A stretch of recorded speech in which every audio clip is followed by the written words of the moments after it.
Hi everyone, I'm Lisa. And I'm Nick. And you're listening to It Takes Two, the podcast where two people take two movies with the same plot or premise and watch and discuss them. And in this Christmas Part 2 episode, we watched It's a Very Merry Muppet Christmas and It's a Wonderful Life. Yeah.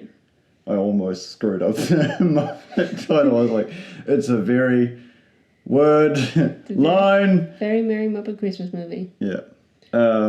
Both movies are centered around a character who wishes to never have been born and then lives with the how much good he does. Is that correct? Yeah, basically, yeah. They both owe money. The money goes missing. Their life gets screwed up. They think that people are better off without them, and then they decide that they would rather not exist. Is that not accurate? Why are you looking at me like that? Sorry, it was just like what are the first bit you said? They both owe a lot of money. And after that. And the money goes missing somehow? After that. And their life gets screwed up? Yeah. They're turned upside down and they have to go live with their aunt and family. Yeah, sure, that's what happens in both of these.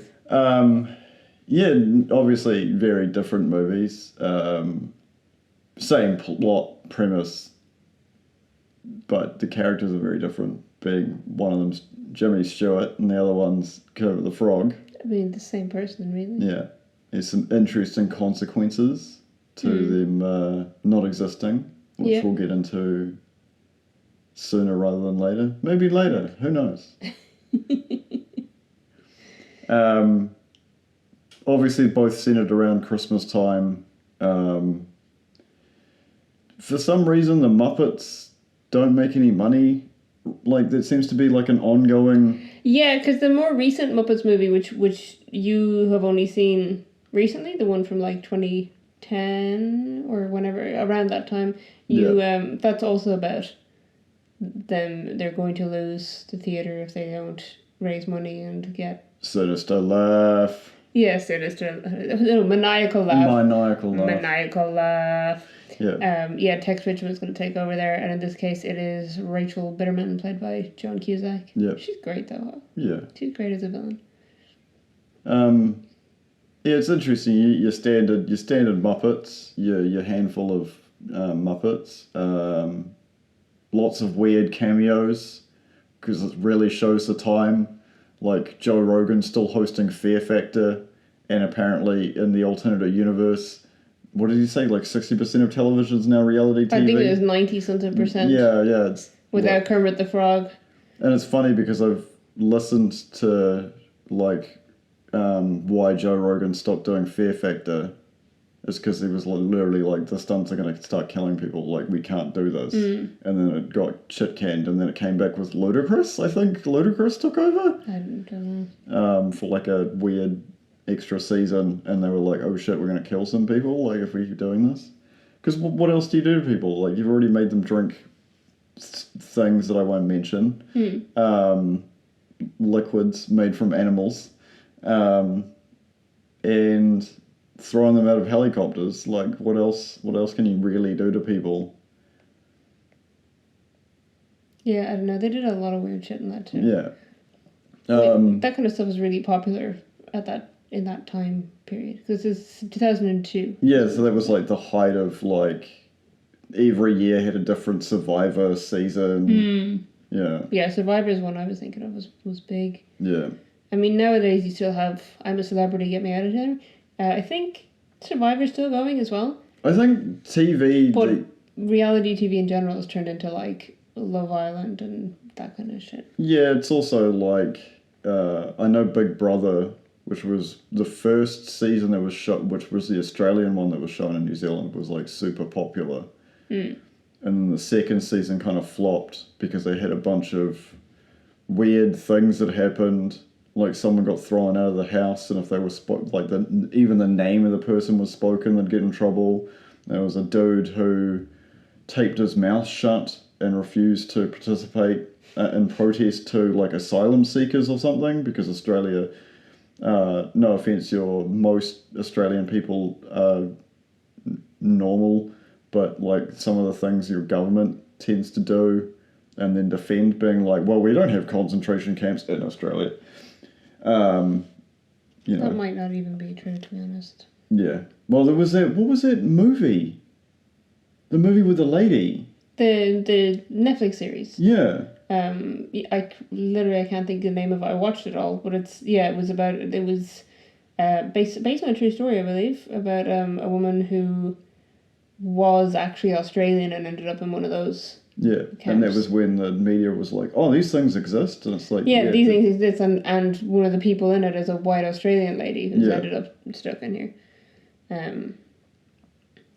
She was mentally unwell, I believe, and escaping a cult, and then pretended to be German and ended up in a camp in the middle of the desert with a whole lot of immigrants who were there for a very long time and not being let out. Well done, Australia. Yeah. Were until COVID the richest country in the world. Really? Yeah, it's because of their mining. Oh, that makes sense, I suppose. Because if I went to Gold. invest in silver in New Zealand, you buy Australian. Which I almost did before we got in a relationship and bought this place. Would have been a good idea. Apparently, the stocks in those went way up. Yeah, but they always go way up. That's the thing about precious metals. Like, the more you dig out of the ground, the more they're worth. We're going completely off track here. Yeah, that's fine. Any point? What is wrong with me today? Anyway, it's obviously there's you get supporting cast, which is are kind of really important, I think, for a Muppet movie, because one of the big draws for Muppet movies is because of the name Muppets and how big of a legacy Jim Henson made. You get a lot of weird celebrity cameos, and the other one that was really weird and out of place but only existed in that time frame was the main cast of Scrubs. Because Miss Piggy, when she leaves, is now on like main what is it? No, what's it called? Mainstream? No, primetime television. Right. But she's playing a corpse, and she's just like, no, I'm going to live and do this, and they're like, no, get out of here. Yeah. Kermit comes to rescue her. Yeah, I do love that. Like, she's like, I'm going to go to Hollywood and be a star, and then she's like a bit part on Scrubs. Yeah, as a corpse. But Daisy Ryder played a corpse. That was her big, like... Who's that? Ray from... Oh, Daisy Ridley. Ridley. What did I say? Ryder. I don't know. You're mixing it up with Winona Ryder. Yeah. Who was not in Star Wars, but in Star Trek. Was she? Yeah, she plays Spock's mum in the Kelvin timeline, which is also really ruthless because, like, Zachary Quinto's only, like, 2 years younger than her. Anyway, that happens all the time, though. It's like, Back to the Future, where do you want to talk Marty's about... mum is younger than... We're going to talk about weird age. Let's talk about Jimmy Stewart and most of the cast. How old were old people, like normal people in like the 1920s? Jesus Christ. So it's set between 1919 and 1945. Yeah. And Jimmy Stewart plays George Bailey from the age of 21 to the age of 38. And Jimmy Stewart was 38 playing a 21-year-old. Yeah, because he's sitting at the table. There's a scene where he's sitting at the table having a conversation with his dad, who's the like partner and like manager of Bailey Homes and Loan. Yeah, Bailey Homes and Loan. Home Alone, I think. Home Alone, yeah.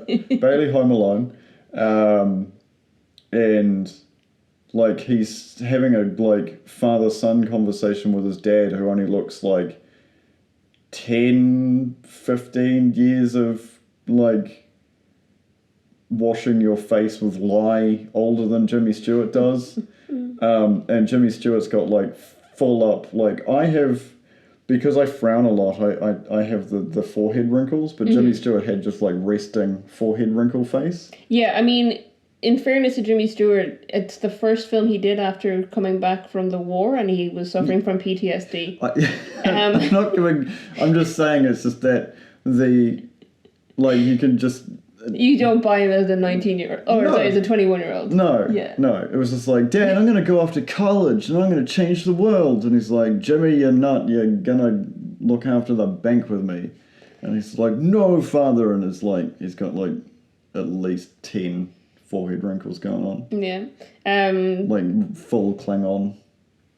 Donna Reed, who played Mary, also played Mary from the age, because she's younger than him, so she's from the age of 18. Yeah. So 18 to 45, no, 35, I guess. Is that right? 18 to 35. And I think her actress was about 25. So there's a much bigger gap than 3 years between the actors. There was that weird throwaway line. He's just like, but last year you were 17. And I was like, that's how time works, bro. Yeah. No, like, it's interesting because the parts of A Wonderful Life, It's a Wonderful Life? Yeah, It's a Wonderful Life. That people remember is him wanting to die or never be born. And that happened at what time? Like an hour and 44 minutes in, I Yeah. think. There's literally, it was 25 minutes between that and the end of the movie. So you just have this hour and 45-minute lead up to why, like this weird lead up of all the people in his life, and then why he doesn't want to exist. In the Muppet movie, you get an hour, and it is just standard Muppets bonkerism, yeah, just the Muppets being Muppets. There was that weird. That must be a cliche. The weird selling your own precious item to give your friend a that gift. is so funny because they're obviously like ripping on this trope, but it's not even like a trope anymore. So it must have been really popular at that time. But then Futurama did it. Right. Futurama did it in the Christmas episode. And that would be around the same time. It was around the same time. Because Futurama started in 1999, didn't it? And this was 2002. What a weird trope. Yeah, so it's this, I sold my precious thing to buy you this gift. It's like, oh, but I sold the precious thing that thing goes to buy you this thing that goes to the thing you sold. Yeah, but it's funny because they do it and it's like Gonzo and Rizzo, and Gonzo's bought him something for cheese, and Rizzo's bought him something for, I don't remember what. He sold his cheese collection to buy him a Petri dish for his exotic mold. And then Gonzo sold his exotic mold to buy a diamond-coated cheese cutter. Right. But then the next one... periodic table signed by Stephen Hawking for his microscope stand. But the one in return doesn't actually... Yeah, so it was like the weird James Dean Martin Muppet. Who's the Dean Martin Muppet, Lisa? You're the Muppet King. King of the Muppets. Oh no, I've forgotten. Johnny something, is it? Johnny Guitar? No, now you've put me on the spot and I've forgotten that Muppet's name. Johnny Guitar. Yeah, no, it's and he just Johnny like, Fiamma. He just said like. At least I remembered his name was Johnny. Yeah, fair. And it's got like a gold record player, and he's just like, thanks. It just like goes back to singing, and and he's just like, what? You're supposed to have given up your favorite thing for me. Yeah. You're supposed to have like sold your record collection. Yeah, exactly. It's a it's a weird trope that I've found because I wasn't a huge fan of the Muppets, and it's not like Lisa's convinced me to come around. Because none of these... And I'm not being rude to anybody who likes Muppets or you. It's just, they don't grab me. It just seems like there's a little sloppy writing sometimes because they just seem to play perfectly. But there's some weird stuff which we'll go into, which I'm super excited about to go into. Yeah, there's some weird stuff. I was going to say this is post Jim Henson as well. Both this true. And Muppet Christmas Carol are. So have you seen any like Henson era Muppet movies? Can you name some of them? The Muppet movie from the 70s. Muppets Take Manhattan. Great Muppet No, I've seen Caper. Jason Takes Manhattan. Yeah, you haven't seen the Muppet version? I think it's 3. The Muppet version of Jason Takes Manhattan. It's directed by Frank Oz, actually, Muppets Take Manhattan. Oh, okay. I really enjoyed Muppets Take Manhattan. Have you seen any of the Muppet Show? The TV series that ran for decades? I must have watched some of it at some point. Because I would have grown up watching a lot of the Muppet Show, and that would be where like my prime Muppet knowledge comes from. You're from the prime timeline of Muppets. Well, I mean, in fairness, the Muppet movies that I grew up on were Christmas Carol and Treasure Island, which are both post Jim Henson. Yeah, so, I'd seen the Treasure Island one several times in the past. I loved Muppet Treasure Island. I loved Tim Curry. Yeah. He's great in it. Yeah, he's just great. He's great in everything. Yeah. All right. So yeah, an hour into the movie, you get David Arquette turning up, who is... Well, he's actually in it right near the beginning. Right? And that was something I'd forgotten about both films. Yeah, because they did a weird rewind thing. Yeah, so in both films, it starts off with while the person is in trouble, and then cuts to, like, the angels and God having a conversation, and then the angel rewatching a bunch of stuff from that person's life, and then going down and meeting them. Yeah. So they follow the same pattern there, except that in it's a very Merry Muppet Christmas movie. It's a very Merry Muppet Christmas movie. David Arquette's character Daniel is the one who's watching this and figures out that Kermit's in trouble, and then he goes to his boss, who's credited as Daniel's boss in the movie, Whoopi Goldberg. God. Strider, leave the door alone. I think it's the wind. I think it's Strider. Okay. But yeah, so he goes to her and is like, Kermit's in trouble, and gets her to watch back the last week or whatever. Yeah.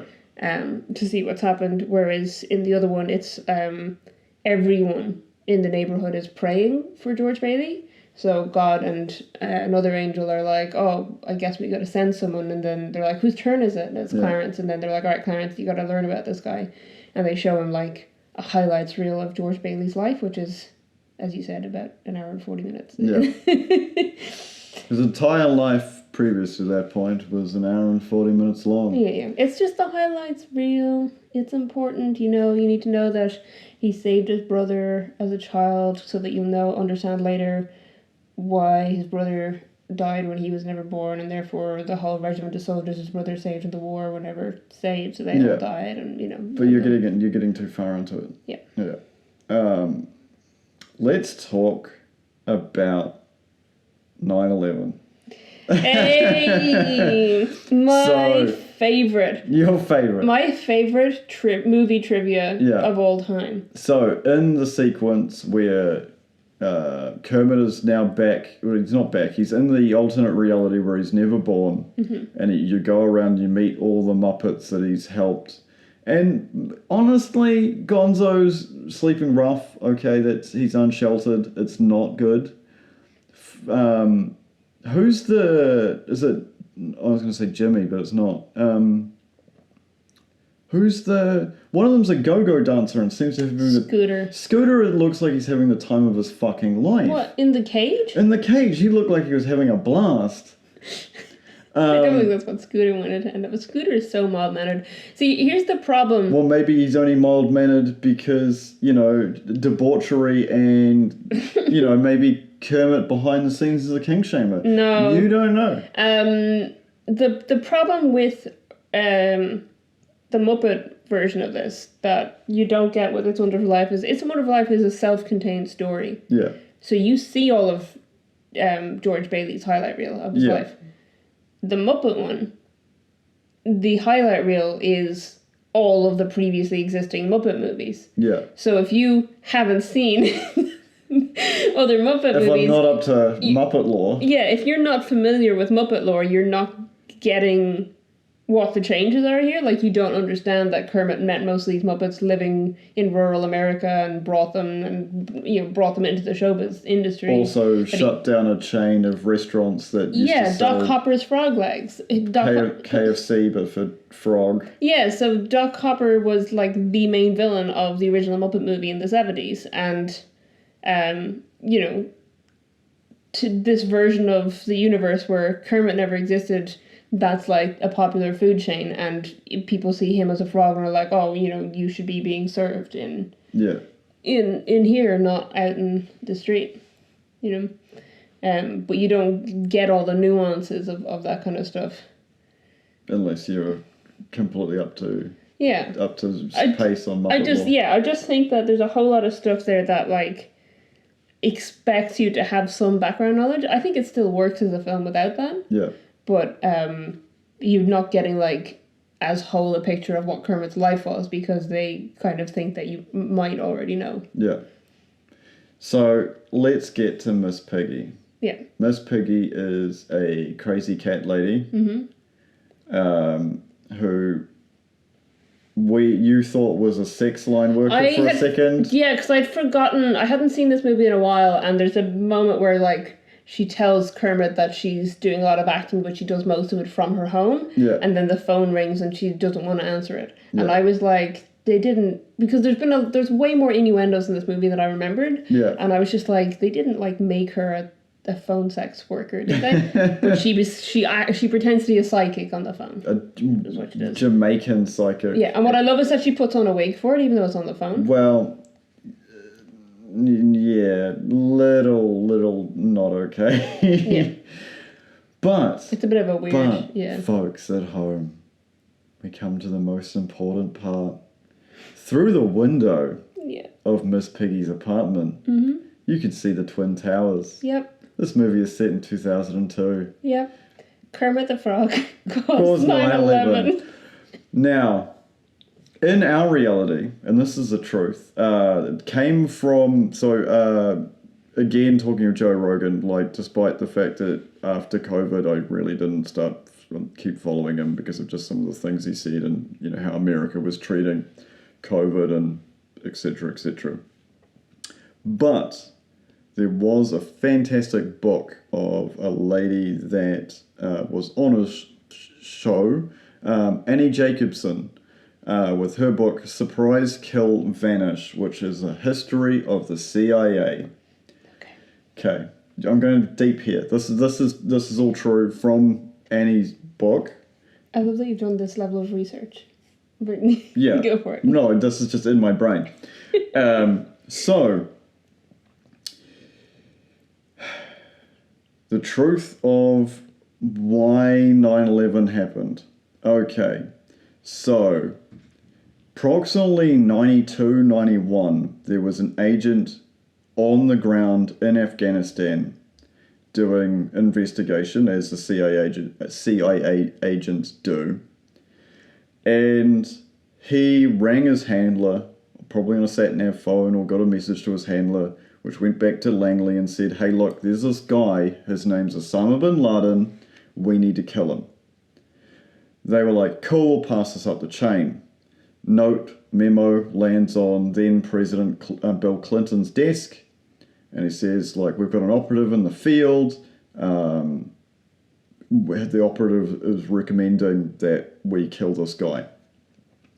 Bill's response is, America doesn't assassinate people anymore, and proceeded to tomahawk the shit out of Afghanistan, probably killing way more people and disrupting the entire network that Al-Qaeda was building. Now, and then it took them 10 years from 91, 92 to 2001, where 9/11 happens. Planes hit buildings and Pentagon and etc. etc.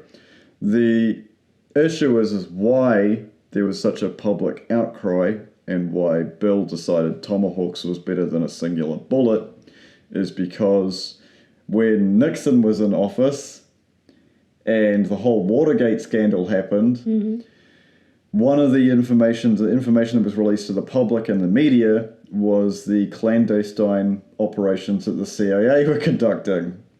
And therefore, the American public was so outraged about the fact that America was out there in the world assassinating people that presidents from then on were like, no, America doesn't do that anymore. That was old school, like, we're new school, we're not doing that shit. So, I wonder, and I don't have a theory, but it would be interesting to go over it. At what point in time does Kermit not being born, Watergate, Bill Clinton and Osama bin Laden all like, where's the red string attached there? That's what I want to know. What? Right. You just look confused and... No, I'm just checking. So the original Muppet movie came out in 1979. Yeah. You're looking at when Watergate happened. It was Yeah. 60-something, wasn't it? No, it was in the 70s. I was trying to figure out how... So, no, it was definitely before Kermit the Frog. Because it was... Nixon's term of office was 72 to 74. Tricky dick. So that's 5 years before Kermit the Frog's origin story. Oh. So it's not Watergate. So it's somewhere after Watergate. Yeah, it's somewhere after Watergate. Yeah. I don't know. Are any of the Muppets veterans? Probably. Or any of them CIA operatives? I know, in Disney, Donald Duck has a That's true. He was in the Navy. naval career. Can you remember Waldorf and... Statler and Waldorf? Were they veterans? Could have they been ex-CIA agents? I don't know.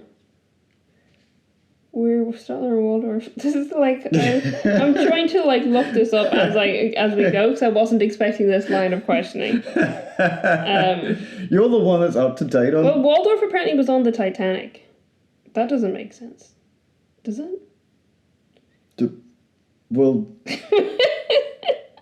some of the characters are still children and they've been around since the 70s and it's in the 2000s, so I guess the Muppets are... Yeah, so Waldorf... right, so there was an episode of The Muppet Show where Statler told Waldorf that he needed to get his old army uniform. So Waldorf served in the US military. So that's where the connection lies. So you think Waldorf... Yeah, join the Muppets instead of going back and becoming a CIA agent. Oh my god. I figured it out, folks. You figured it out. But in the movie he appears, he's like an old man in a nightclub buying drinks for young girls. It would be... but that's present day. Yeah. I'm saying somewhere between 1979 and 2002. Yeah, he killed Osama bin Laden. Walter Probably grotted him too.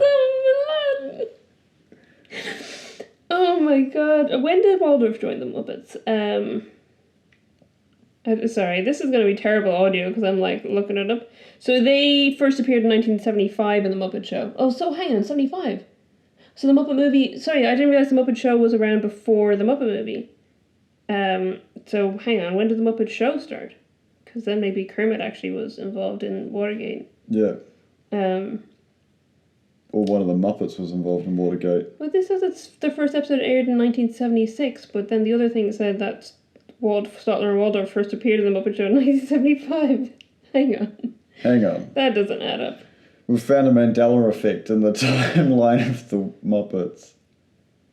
Alright, no, it must be... Oh, because there was something called The Muppet Show Sex and Violence, which came out in 1975. So they definitely were involved with the Kennedys. It was the second of two pilots for The Muppet Show. Oh. So it was a television special called The Muppets Sex and Violence. Oh, it was a parody on the proliferation of sex and violence on television. Interesting. With Muppets representing the 7 deadly sins. Well, I'm sticking with Waldorf grotted Osama bin Laden. I mean, it's possible. In the early 90s. Because, if Waldorf joined the Muppets in 75... Yeah. Then, and if there is no Muppets without Kermit... Yeah, I would have thought... What's Sam the Eagle been up to, though? Because I would have thought he has a military career as well. Would you not think so? Maybe. Maybe he's just a really stoic dude. It is the American way. Yeah. Right? The Americans don't assassinate people anymore. I wouldn't put it past Sam the Eagle to assassinate someone. Jack Reacher, shadow agent. I do like the idea of it being Waldorf, though. Yeah.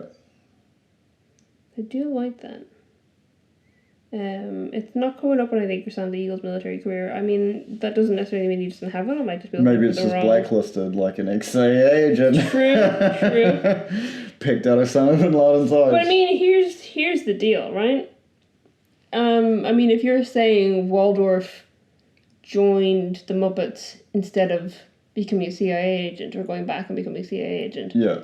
that could be literally any of the Muppets. It's true. Because any of them could have ended up, you know, in the CIA if they hadn't been, if they hadn't ended up in the Muppet Show. Yeah. There's another possibility as well that no, because the targets always were supposed to be public.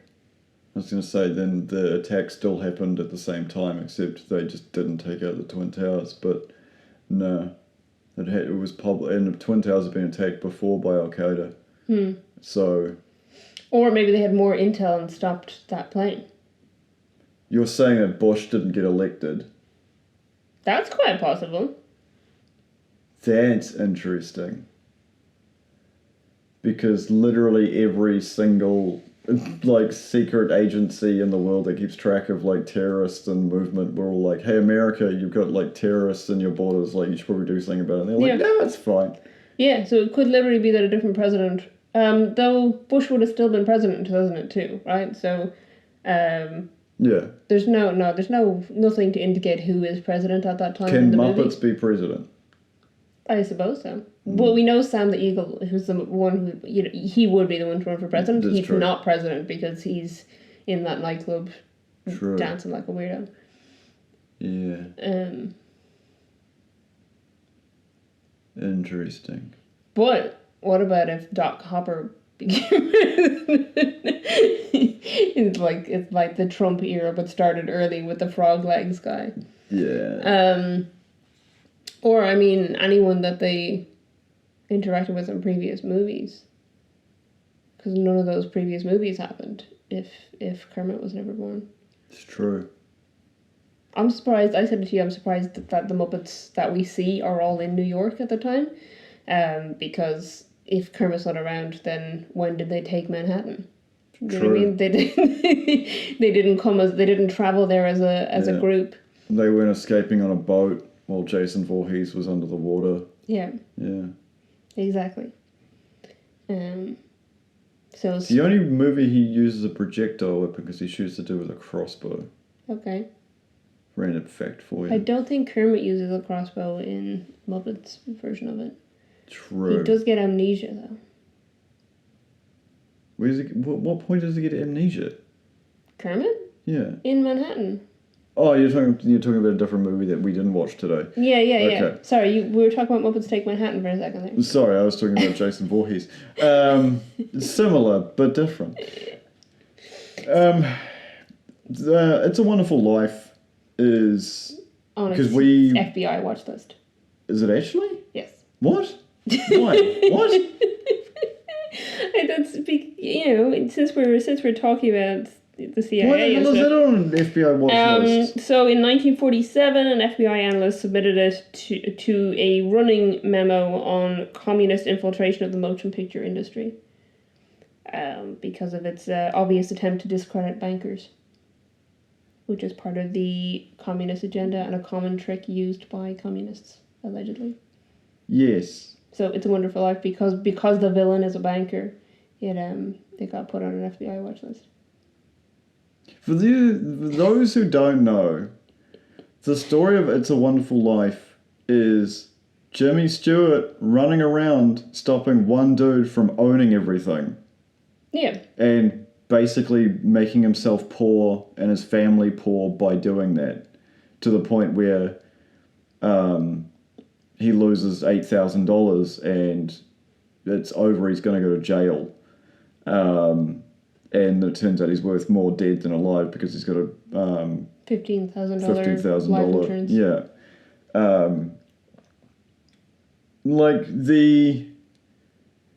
He is definitely like the altruist, like good guy, and he obviously got it from his father because he thought his father, when his father was alive, was an idiot. Mm-hmm. But then facing Potter, the evil, were even millionaires a thing? I don't know. I mean, Mr. Potter offers him a salary of $20,000, which, presuming, because they said it's like the people who've done the math on this said it's unclear exactly what year that's supposed to have taken place, but it's before the war, so they're estimating 1939. Yeah. Which is equivalent to $372,807 US in 2020, which I worked out is equivalent to 605,000 New Zealand dollars. Yeah. As an annual salary starting. Just to get rid of, like, how much money could the fact that he's not letting, like, because the whole thing is like he's supporting people with low interest loans so they can save $5,000. Well, so because they can't save $5,000 to buy houses. Also, fuck you for having $5,000 houses. Again, inflation. Yeah. No. Inflation has not increased that much. And they're, rurally based in the United States. It's not that rural.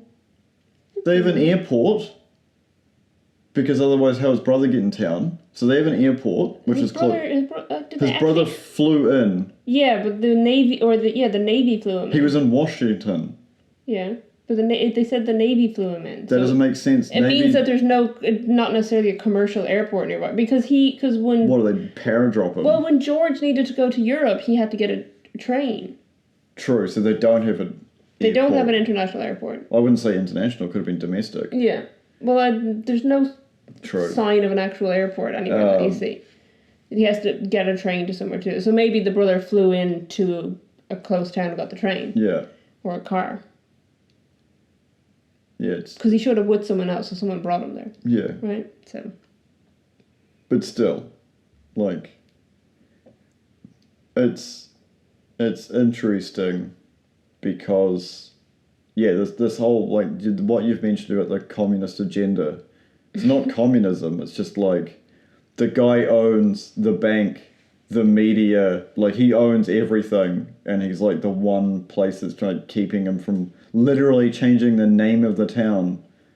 Yeah, because when there's no George Bailey around, it's Pottersville. Yeah. And everywhere is nightclubs and bars. Yeah. And it's the same in It's a Very Merry Muppet Christmas. It's a Very Merry Muppet Christmas. I'm never going to get to say it. Yeah. First time. But yeah, because Joan Cusack's character, Bitterman, who is also a banker, in the version where Kermit never existed, like Central Park is now a mall. Yeah. And everywhere else is nightclubs and the places where they can make money. The Muppet Theatre is Dot? Dot, yeah. Yeah. That's a great throwaway line where he's like, "Is this the Muppet Theatre?" And he's like, "No, can't you read?" And it's just like a black circle. He's like, "It's Dot." Yeah. No, it's interesting. I think I talked about this. Did I talk about this in the last episode? What was the last episode? Avatar. No, it's not. No, it wasn't. That's 2 episodes ago. Jesus. It was the other Christmas one. Yeah. So, not the previous episode, but the episode before this about older movies and pacing. Again, like I said, and Lisa said, the reveal that he never wants to be born is at an hour and 45 minutes, and there's 28 minutes left of the movie. So less than half an hour left of the movie. And so much shit happens. But, like, I understand you're building relationships, and you're understanding what kind of man Jimmy Stewart is. It's not his name, but it's what I'm going to call him from now on. Yep. Kermit can play Kermit, Jimmy Stewart's playing Jimmy Stewart. Like, some of the pacing's really weird. There's scenes in it that are just really, really fucked up. Like, because one of the characters he touches, not literally, I mean, like, through his life, when he's a boy, he's working at a pharmacy. Right. And he stops the old pharmacist whose son has just died from poisoning a child and spending 20 years in prison and becoming the, like, town drunk. Yeah. His son died of Spanish flu. Yeah. But, like, in the scene, when he's explaining it to him, he just beats the shit out of him.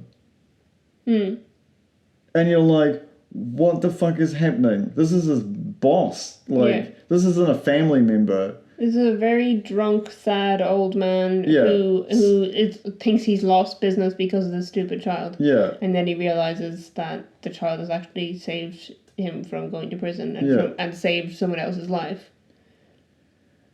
Because that's another person who, I mean, I know in the version of the world without George Bailey, you see what's become of the pharmacist. You know, that he was in prison for 20 years and he's drunk and unsheltered and people are just mocking him and trying to kick him out of places. But you also get a glimpse, and it's just a throwaway line of what happened, which is that he killed a child. Yeah. So it's another person whose life was saved by George Bailey, because they emphasised that his brother was saved by him and that the men that his brother saved died without the brother there. But it's very kind of throwaway that this other child was killed at that time. Yeah. A more extreme version would have been that, like, he isn't born, and because his brother isn't a war hero and busted and killed Hitler with a flamethrower, you have America controlled by Nazis. I mean, Man in the High Castle. They could have done that, but I don't think his brother was that much of, like, I don't think he was, to that extent. He wasn't Inglourious Bastards. No, but he was, but he did save a whole battalion of men. Yeah. Who then lost their lives because his brother died as a 9-year-old. It's really like, some of the characters that, like, don't have great lives in the Muppet movie, but yeah, it's super dark. What happens in A Wonderful Life? Yeah, I mean, I'd say it's a wonderful life. Yeah, but I'd say that, like, there probably are people whose lives have been saved, like, genuinely in real life, people whose lives have been saved by Kermit the Frog. True. Which might sound, like, ridiculous, but, you know, the Muppets are very important to a lot of people, and there probably are people for whom, you know, things could have gone differently for them had they not had the messages from those movies. What's wrong? You're okay. Okay. You're looking glassy-eyed.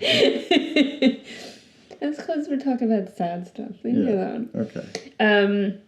No, but genuinely, I mean, you know, you see it in that where Kermit goes to sit down, and they don't say Kermit's trying to take his own life, but he does just sit out on a bench in the cold in, like, the height of winter and literally freezes. So, you know, he gets when Daniel shows up, he thinks he's too late and has to thaw him out. Yeah. So the implication is there without expressly saying it, because it would be not a great thing to say in a Muppet movie, I guess, that Kermit the Frog is suicidal. Depending on the species of frog, the Kermit is, in fact, because there are some South American no, it's not South America. North American frogs. Oh, he's North American. Which, correct me if I'm wrong, anybody who's a frog expert, can freeze solid. And then when the defrost comes, they just, like, perfectly fine. Maybe that's what he was doing then. He's just going into hibernation. Okay, fair enough. But either way, the statue... Fuck you guys, I'm hibernating. The statue that he goes up to first is a statue of Kermit with 2 children, and it says, for the lovers, the dreamers, and you. Yeah. Which is obviously reference to The Rainbow Connection, which is a song from the 1979 movie, which is a song that has a lot of hope, and, you know, I think there's a lot of people who really, I don't know, have got really good messages out of the Muppets over the years. Fair enough. So I would say, you know, I can probably put money on it that there's been at least one life saved by Kermit the Frog in real life. Yeah. So, you know, those are people. I know it's not shown in the movie, but I'd say there would be people who would not exist in that Kermit-less universe. Maybe one of them is George Bush. No, but you know what I mean. I don't know. Yeah, I don't know anymore. Let's get away from the dark topics, maybe. Yeah, well, that's the problem. Like, the tonal shift at the end is just like, oh, okay, everybody, like, gets together, and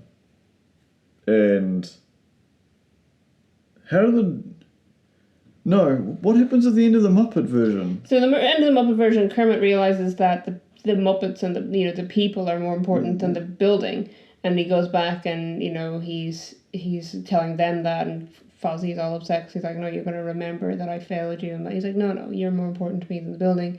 But in the meantime, Pepe has gone to City Hall or wherever and gotten a permit to turn it into a historical landmark. So, but then how does that work with the next movie that we watched? If it's a historical landmark, how is it under threat because they forgot to pay the bill again? So the Muppets,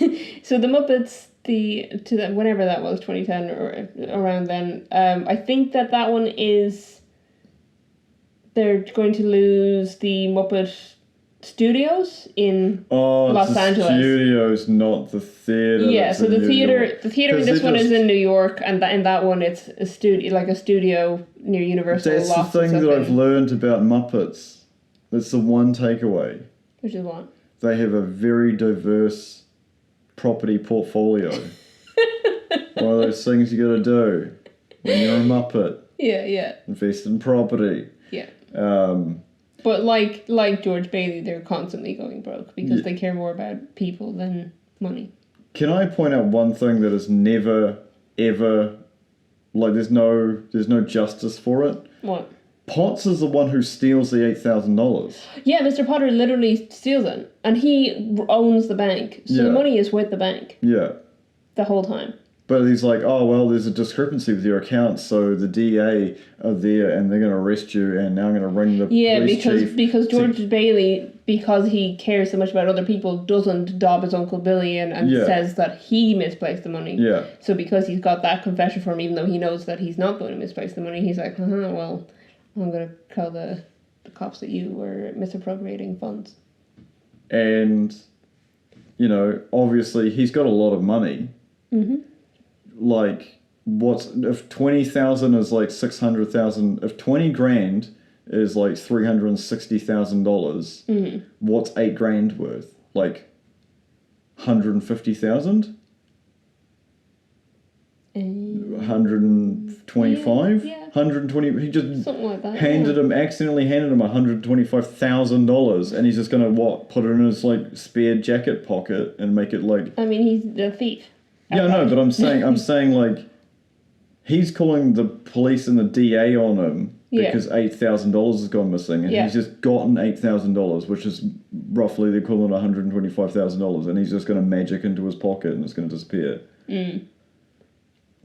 Like, I don't care how good your banking is. You, like anybody, you at home, me, I don't care what your income is. If you accidentally received over $100,000, you either declare that.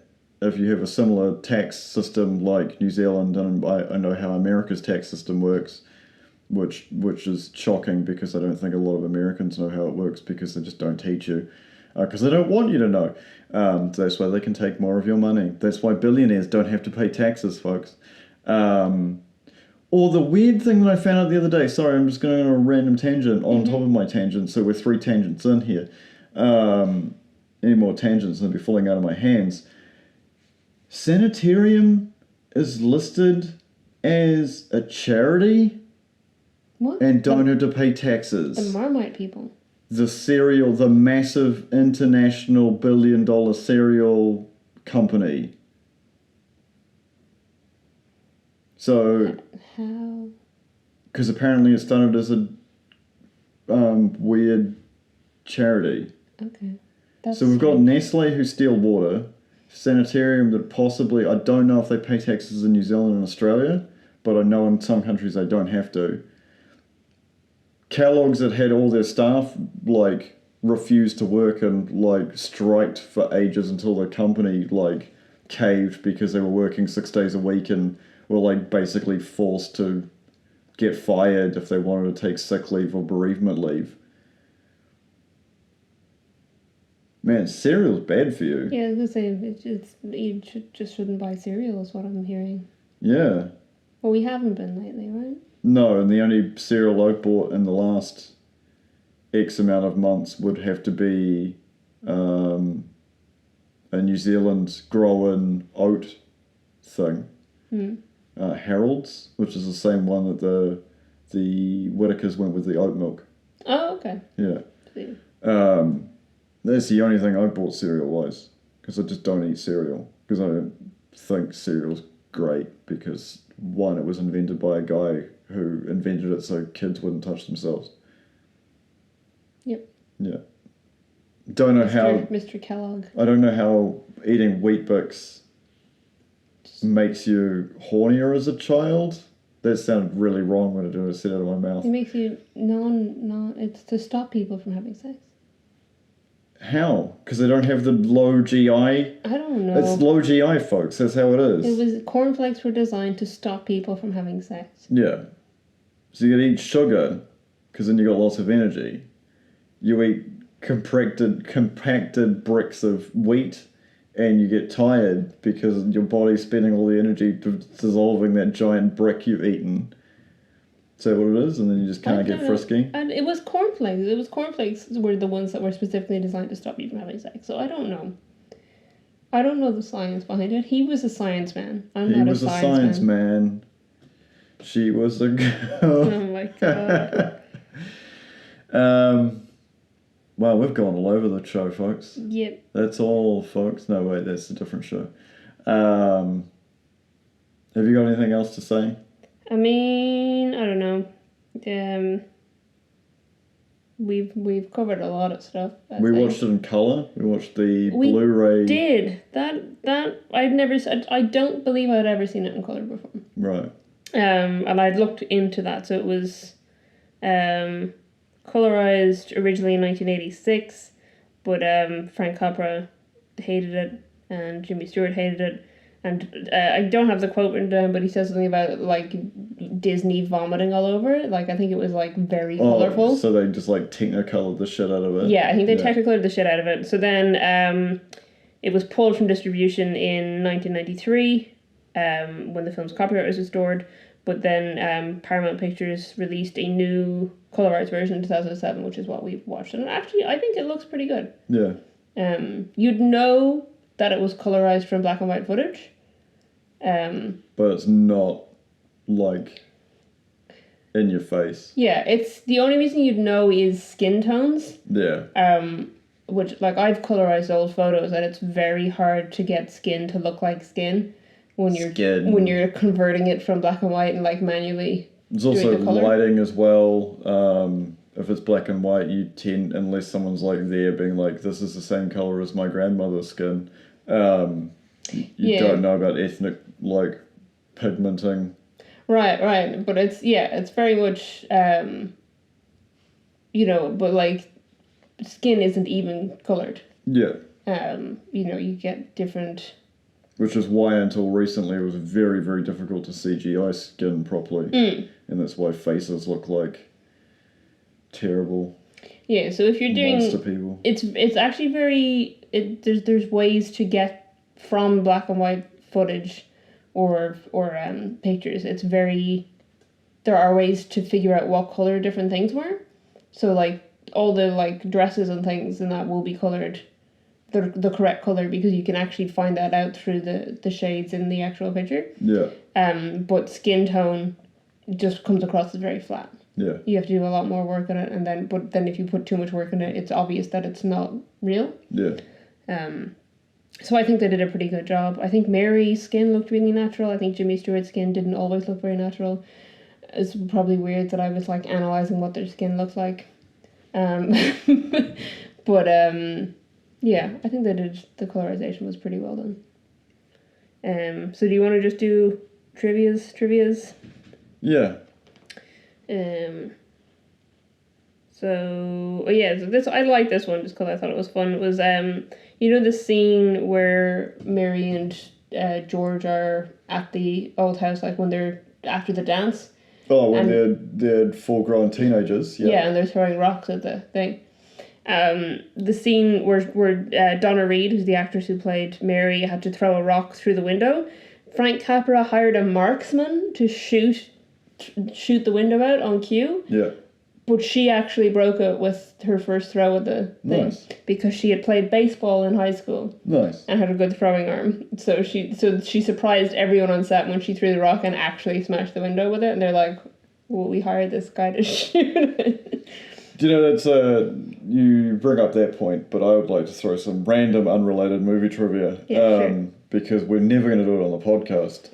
In Alien Resurrection, when Sigourney Weaver, my favourite, throws the basketball backwards over her head, it actually goes in. And that's what you can see Ron Perlman break character because he's so impressed. I mean, Sigourney Weaver is pretty impressive. Yeah. So that's believable. The other one was the bit where Uncle Billy is drunk, where he can't find his hat, and then he's like, which one's mine? The third one. Yeah, the middle one. Yeah. And then he walks off scene and there's all the crashing and he's like, oh, I'm alright, I'm okay. That wasn't planned. When he walked off set, a member of the crew dropped a tray of props by accident. And then the actor improvised the "I'm okay" line, so it sounds like he's just walked into a pile of trash cans or something. Oh, thank God, that was annoying the crap out of me. What was it? Oh, popcorn. Popcorn. I had popcorn in my tooth. Oh no. For the entire second movie because we scoffed all our snacks. And then, yeah, so Jimmy Stewart laughing at it was natural as well. It's actually Jimmy Stewart laughing at it, but it's believable. And they decided to keep it in, and they gave a $10 bonus to the stagehand for improving the sound. Which back in those days would have been worth money. Yeah. It would have been a little bit more money than, what were you saying? It's about $125 adjusted for inflation. Yeah. They won for this movie, for It's a Wonderful Life. The effects department won a Class 3 scientific or technical award from the Academy of Motion Picture Arts and Sciences, because before this film was made, when there was falling snow in a movie, they would use cornflakes. Back to cornflakes. Oh God, painted, it's all circular. Yeah, cornflakes painted white. But because cornflakes are so loud, dialogue had to be dubbed in later. Yeah. So for this movie, they decided. So Frank Capra basically wanted to record the sound live. Yeah. So they developed a new snow effect using foamite, soap, and water, and pumping it at high pressure through a wind machine to create a silent falling snow. They used 6,000 gallons of it on the film. So that's better than what they did in what's the movie called? I don't know what movie you're talking about. Alice in Wonderland. No, it's not Alice in Wonderland. Oz. Wizard of Oz? Wizard of Oz. Because there's asbestos that they use in that. Oh no! Yeah, so she's just lying there. Well, that's earlier, right? That's the 30s. Yeah. So that's what I'm saying. It's better than asbestos. Yeah. It's raining literally powderized asbestos on people. Well, this was then used as the film snow going forward for a while, so they got that award for developing the new film snow technique. Nice. Which is pretty cool. It's ranked as the #1 most inspirational movie of all time by the American Film Institute. Yeah. Also communist propaganda. True. And appropriate for us because we live We're in... communists? No. Why didn't you tell me? We live in New Zealand where it is summer at Christmas. Oh God, yeah. And we're, as people listening to the podcast will be aware, we're often complaining of recording in summer and how hot it is. Yeah. Despite It's a Wonderful Life being set at Christmas, it was filmed in the middle of a heat wave. And one of the days it was so hot on set that they had to give everyone a day off the next day to recuperate. Jesus. Because of how hard it was to film. Yeah, because they're all wearing winter full attire. Winter clothes. Yeah. And getting fake snowed on. Yeah. In the middle of a heat wave. Gross. Not fun. And then a fun little trivia fact, which is that because George says he wants to go to college to learn how to build things. So we talk about engineering, I think, but James Stewart actually has a degree in architecture. Interesting. So that was nice. And I didn't take it down as a note, but I mentioned that Jimmy Stewart was suffering from PTSD at the time of shooting, because it was his first film after fighting in the war, and apparently he said it was very cathartic to act out the scene where he's getting really angry and kicking things and stuff. No, that's good. He found it good for his own PTSD. That's good. The Muppet movie, I mean, we already talked about my favourite piece of movie trivia, which is that Kermit the Frog calls 9/11. Yeah. I think we've probably discussed that more than most people have. the movie. So as you were probably aware, the movie was aired on television. It was a made-for-TV movie, and it aired on NBC. Yeah. And they make a nod to that. With when they're complaining about Bitterman and saying like, how could she own all these things, and they're talking about corporate greed or whatever, and then Kermit crosses his feet, and on his foot he's got the NBC logo. Oh, I didn't miss that. Sorry. Oh, did you? Oh, yeah. You made like a scoff noise at it, so I thought you saw. Oh, maybe I did see it and I just didn't process it at the time. Yeah. But there's like a whole lot of references to NBC, as a result of it airing on NBC, and whenever it shows on other stations in America, they cut out all the NBC references. Wow. So like when they go up into heaven, when Daniel is going up to the boss's office, it plays, when he presses the keypad, it plays the NBC. Jesus. Like noise. And there's other stuff about like, Fear Factor was airing on NBC, I think, at the time, and so I don't know, was Scrubs NBC? It must have been. Yeah. So that's fun. Snoop Dogg filmed a cameo appearance, but his scene was deleted.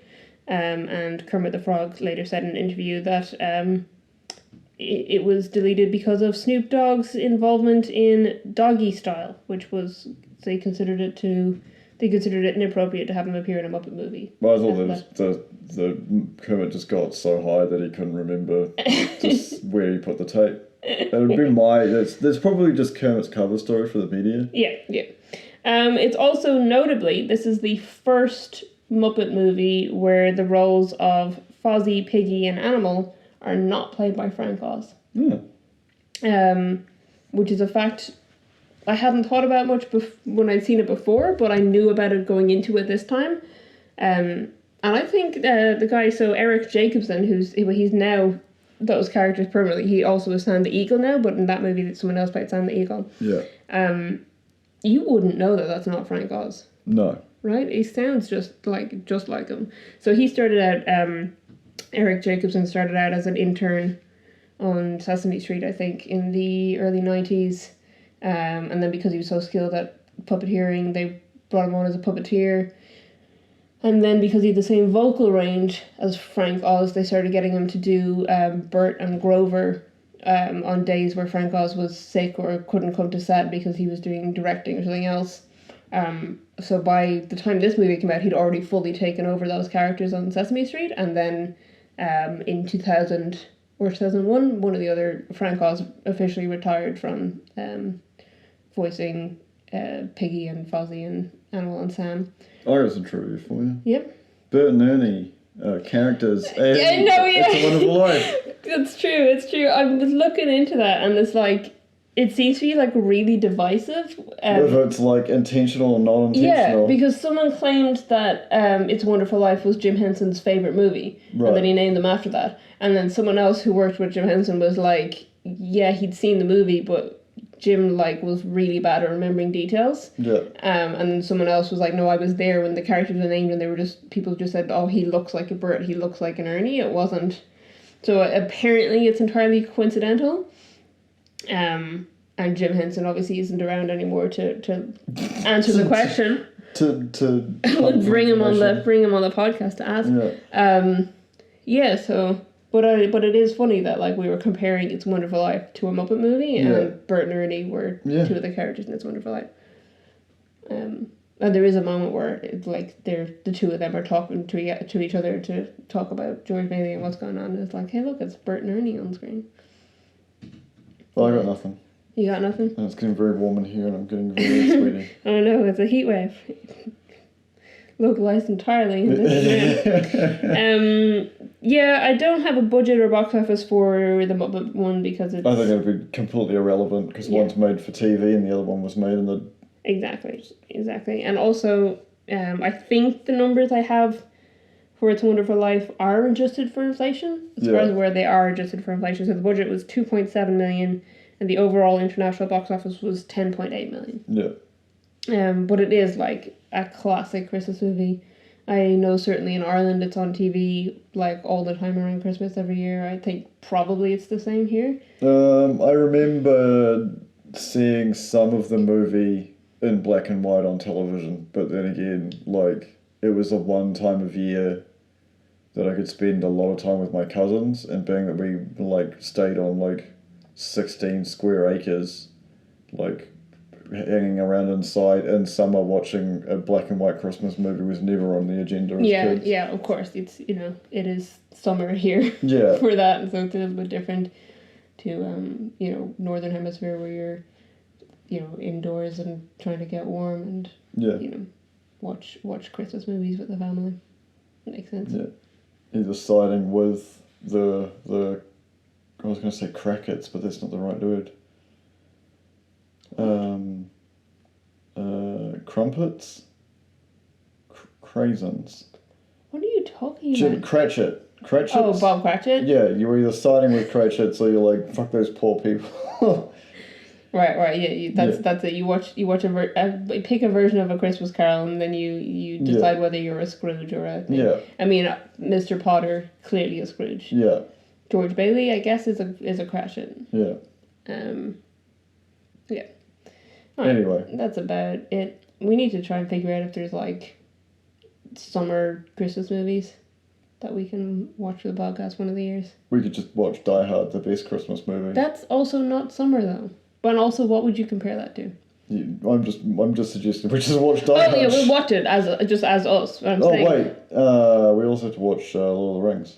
Yeah, we'll do that. Yeah. Classic Christmas movie, Lord of the Rings. Yeah. Do you know what I think doesn't exist in this world? What? Talking of weird parallels, I don't think anybody's favourite Die Hard movie is the second one. Okay. If your favourite Die Hard movie is in fact 2, let us know in the comments below. Join our Discord. The link is in the description /notes /whatever is on this platform that you're listening to us on. Yeah, so the link to our Discord is in our show notes. It's on our website. It is in our Twitter bio now. What is our website, Lisa? ittakes2.co.nz. Where can they find us on Instagram and Twitter? Yeah, Twitter and Instagram, we are ittakes2_pod. On Facebook, we're ittakes2pod. Yeah. Just remember which one was the underscore. And we have, like I said, the Discord. We have a Discord where you can come and join us and discuss episodes, discuss movies you want to see us cover in the future. We want to know where you're from. Yeah, because we, on our little map of seeing where people are listening to us from, is all over the place, except Antarctica, which is still under my skin, but that's fine. We'll get there eventually. Someone in Antarctica will listen to an episode and it will be wonderful. Yeah, they probably get limited Wi-Fi. Yeah. That's probably why they're not downloading copious amounts they haven't got fibre down there. Obscure podcasts while working. But you can, if you want, you can leave us a review wherever you're listening to us, or a rating, or just come talk to us on Discord. Tell us what you think of the podcast, of the episodes. Share pictures of your pet. Look at pictures of our pet. Etc. etc. Thank you for joining us, and we'll catch you next time. Goodbye.